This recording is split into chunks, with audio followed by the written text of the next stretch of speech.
buddy. Hope you know. Buddy, what you doing there?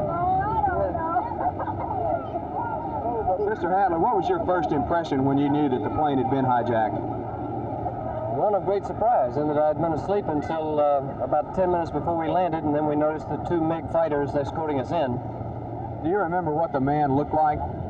Yes, he was approximately my size, dark-complected, dark hair, typical Latin appearance, about 150 pounds or 70 pounds. Had a pistol, very long barrel, .22 caliber, they tell me.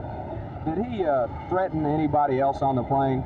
No, in fact, he was in economy, and he tactfully, slowly made his way to first class and sat down, and then halfway to Havana, or halfway to Miami, he just stepped up and opened the door with ease and walked in, pulled a pistol.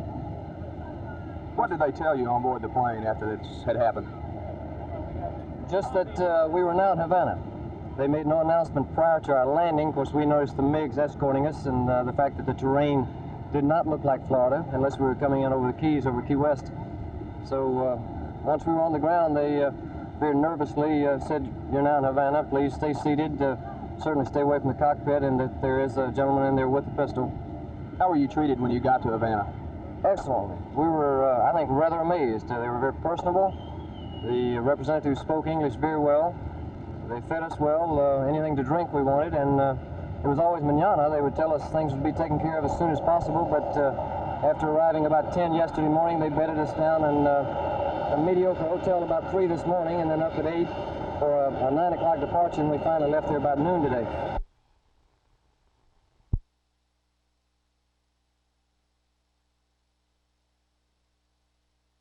The largest grassroots political effort in Dallas history has been described as highly successful. More than 2,000 volunteers gathered here at Market Hall for pepping up and assignments. They then blanketed 60 precincts where there is little or no party organization. Door-to-door canvassing is left to the regular precinct workers where there are enough. Many of these people started early this morning and worked late into the evening, devoted their entire Saturday to the GOP effort. The noontime pep rally starred GOP gubernatorial nominee Paul Eggers, David Eisenhower, grandson of the former president, and Nixon's daughters, Tricia and Julie. We're really glad to be here, and I can't believe how many people you have to do all this work this afternoon, the canvassing. It's really amazing, the turnout, and I understand that all of you are volunteers. And I think this is just an indication of how well the campaign's going and what enthusiasm there is. You know, it's really funny, but we've been having a pretty successful trip. The other day, someone told a newsman that I was getting bigger crowds along with David's mother than Senator Muskie. Now, this is pretty incredible when the daughter's doing better. Again, party officials call this effort highly successful, but they emphasize that Republican workers will be increasingly active right up to Election Day.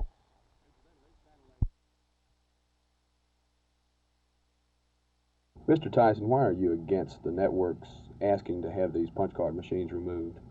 Well, I'm opposed to the injustice to the electorate by the TV networks predicting the outcome of presidential election because of the effect it has on the voters in the later time zones.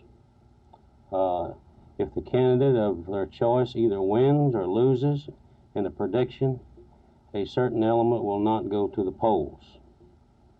I feel there is a need for federal legislation to correct this injustice.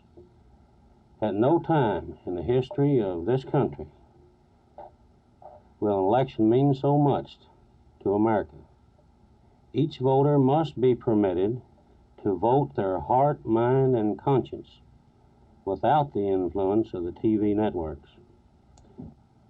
What type of legislation did you have in mind that you referred to earlier?